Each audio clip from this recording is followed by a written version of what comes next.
noto quan estic amb ells, els acompanyo d'un espai a l'altre, és que potser al començament de les obres tenen un punt així que encara no saben ben bé situar-se, però en quan entren els veus totalment que segueixen al 100% el que està passant, que entren a l'obra i que ho disfruten, que riuen, que gaudeixen.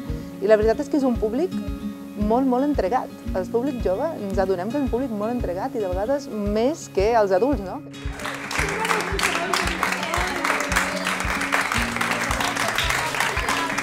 L'actitud en un primer moment és més espontània, parlen més, comenten les coses, però jo crec que la rebuda ha sigut bastant bona.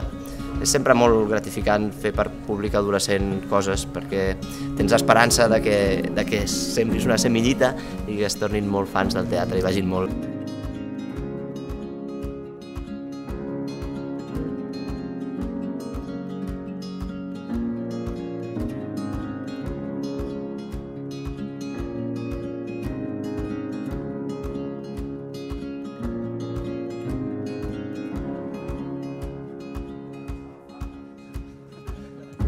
Ens han agradat molt, bueno, a mi com a mi m'ha agradat moltíssim, hem treballat molt bé i m'ha agradat molt.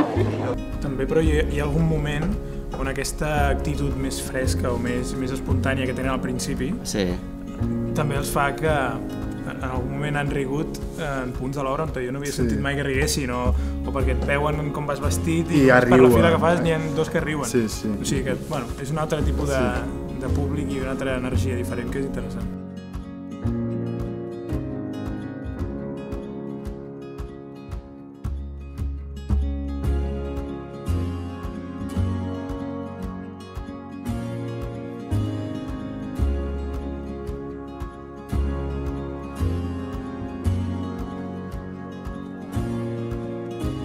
A la nostra obra és una taula llarga i els dos protagonistes estan a banda i banda de la taula i els espectadors se senten al voltant d'aquella taula. Normalment hi ha uns llocs pels espectadors allà.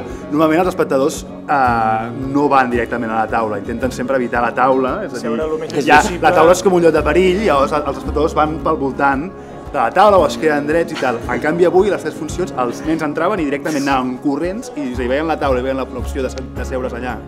D'alguna manera d'estar a prop del perill o de ser més protagonistes o el que sigui i si atensaven, pràcticament. Sí, fletxaus.